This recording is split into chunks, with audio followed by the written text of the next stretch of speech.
Morning students, आज हम discuss करने जा रहे हैं chapter number 3 of 12th class accounts का कि हमें गुडविल कैसे निकाली जाती है। वो हमें डिस्कस करेंगे कि कैसे गुडविल को हम फाइंड आउट करते हैं। वैल्यूएशन ऑफ गुडविल कैसे निकालेंगे, हम ये डिस्कस करेंगे। Valuation of goodwill is an intangible assets. में पता है गुडविल एक इंटेंजिबल एसेट्स होती है, बट फिर भी इसकी कुछ ना कुछ वैल्यू होती है। इंटेंजिबल एसेट्स होते हैं और भी इसकी कुछ ना कुछ वैल्यूज होती हैं, और उसकी वैल्यू हम कैसे निकालते हैं वो हमने यहाँ पे डिस्कस करना है। तो गुडविल के वैल्यू निकालने के लिए क्लास 12 के अकॉर्डिंग चलें तो 3 मेथड हमारे पास होते हैं बेसिकली। एक होता है एवरेज प्रॉफिट मेथड, एक होता है सुपर प्रॉफिट मेथड, एक होता है capitalization method. Average profit method, super profit method, capitalization method. आज हम डिस्कस करेंगे only average profit capitalization method को। तो what is the average profit capitalization method? Average profit method क्या कहते हैं? एवरेज प्रॉफिट मेथड में क्या होता है? In this method, we use average profit of the firm to calculate the value of the goodwill. इसके अंदर हम एवरेज प्रॉफिट को यूज करते हैं किसी भी फर्म की गुडविल की वैल्यूएशन को निकालने के लिए। एवरेज प्रॉफिट को यूज करते हैं, एवरेज प्रॉफिट को यूज करते हैं गुडविल की वैल्यू निकालने के लिए। हम एवरेज प्रॉफिट को यूज करेंगे गुडविल निकालने के लिए। This method is used for the valuation of goodwill on the any old established firm.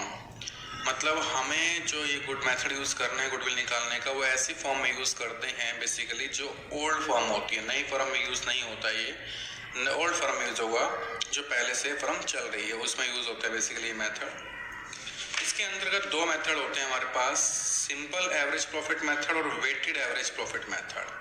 Simple average profit method और वेटेड एवरेज प्रॉफिट मेथड, इन दोनों के अलग अलग फॉर्मूलाज हैं जो हमें आपको लर्न करने हैं।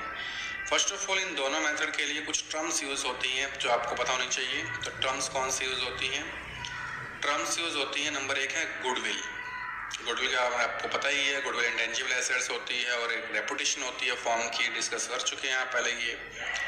नंबर 2 चीज है, आपके वर्ड आएगा एक नॉर्मल। नॉर्मल में क्या आएगा? नॉर्मल गेन आएगा या नॉर्मल लॉस आएगा।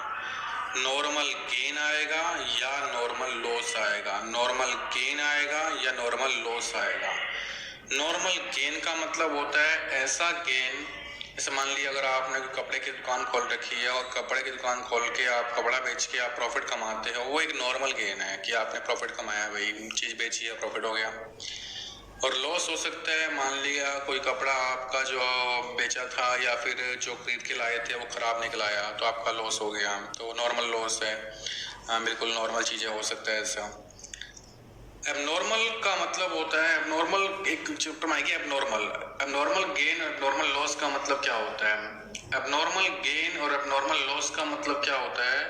अगर कोई ऐसी चीज हमने करी है जो हमारे बिजनेस से रिलेट नहीं करती है, जैसे हमारा बिजनेस है कपड़े बेचने का, लेकिन हमने कोई कपड़े की दुकान पे हमारे पास कोई बिल्डिंग पड़ी थी या फिर मशीनरी पड़ी थी या फिर कोई हमारा टेबल था, चेयर थी, वो हमने बेच दी। क्योंकि हमारा बिजनेस नहीं है कि हम वो काम नहीं करते, हम तो कपड़ा बेचते हैं, लेकिन फिर भी हमारे घर पे कोई चेयर पड़ी थी, टेबल पड़ी थी, हमने उसको सेल कर दिया। सेल कर दिया तो हमें प्रॉफिट तो हो गया, लेकिन हमारा वो बिजनेस नहीं है, तो ऐसे प्रॉफिट को हम एबनॉर्मल गेन या एबनॉर्मल प्रॉफिट बोलेंगे। और ऐसा लॉस जो कि हमारा बिजनेस से रिलेट नहीं करता, ऐसे लॉस को हम एबनॉर्मल लॉस बोलेंगे। ओके, उसके बाद टर्म यूज होगी number of years purchase. Number of years purchase, number of year purchase क्या होता है? जो हमने बिजनेस परचेज किया है वो कितने समय तक वैलिड रहेगा, जो हमने गुडविल परचेज करी है कितने समय तक वो वैलिड रहेगी। Means number of year purchase किसी गुडविल की एक्सपायरी डेट को दिखाता है, कितने टाइम तक गुडविल आपके पास चीज यूज होगी, वो गुडविल की एक्सपायरी डेट को दिखाता है। अगला होता है एक यूज होगी term adjusted profit. Adjusted profit क्या होता है? एडजस्टेड प्रॉफिट एक ऐसा प्रॉफिट होता है जिसमें हमने अभी एक्सपेंसेस माइनस नहीं करे हैं, एक्सपेंसेस को माइनस करना है और उसमें इनकम प्लस नहीं करी है, इनकम को प्लस करना भी बाकी है। ऐसा प्रॉफिट जिसमें एक्सपेंसेस माइनस करने हैं और इनकम प्लस करनी है, तो उसका आपका जो प्रॉफिट होगा, ऐसा प्रॉफिट उसको हम एडजस्टेड प्रॉफिट बोलते हैं। ठीक है, उसको हम एडजस्टेड प्रॉफिट बोलते हैं। अब जो फॉर्मूला यूज होगा इन दोनों मेथड के लिए, simple average profit method, weighted average profit method के लिए, वो हमें देखना है। सॉरी बात थोड़ी सी डिस्टर्बेंस हो रही होगी आपको, उससे मैं कुछ नहीं कर सकता। तो पहला फॉर्मूला है सिंपल एवरेज मेथड का। सिंपल एवरेज प्रॉफिट मेथड का फॉर्मूला होता है goodwill is equal to average adjusted profit, अगर एडजस्टमेंट नहीं है तो खाली एवरेज प्रॉफिट आ जाएगा, into number of year purchase. ये क्वेश्चन में गिवन होता है। एवरेज प्रॉफिट आपको निकालना होता है, एवरेज एडजस्टेड प्रॉफिट भी हो सकता है और खाली एवरेज प्रॉफिट भी हो सकता है। और formula to find the weighted average profit का, इसमें फॉर्मूला होता है goodwill is equal to weighted average profit. अगर वेट दे रखा होगा तो बता देंगे क्या होता है बाद में ही। Weighted average profit into number of year purchase, दोनों के अलग अलग कंडीशंस हैं। तो क्या स्टेप यूज होंगे पहले डिस्कस करते हैं। सिंपल एवरेज प्रॉफिट मेथड निकालने के कौन से स्टेप्स हैं।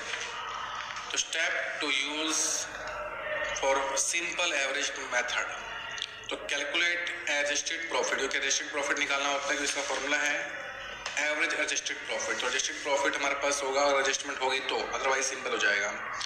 जो हमें प्रॉफिट दिया वो लिखेंगे, इसमें ऐड करेंगे नॉर्मल इनकम अगर हमने कोई दे रखी होगी तो, और नॉर्मल एक्सपेंस होगा तो वो माइनस कर देंगे।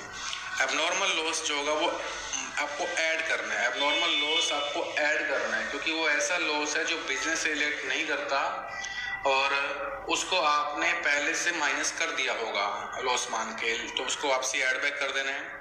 और एबनॉर्मल गेन को आपने माइनस करना है, क्योंकि वो ऐसा गेन है जो आपको बिजनेस से नहीं हुआ है लेकिन आपने उसको ऐड बैक कर दिया होगा, तो उसको वापसी माइनस कर दीजिए।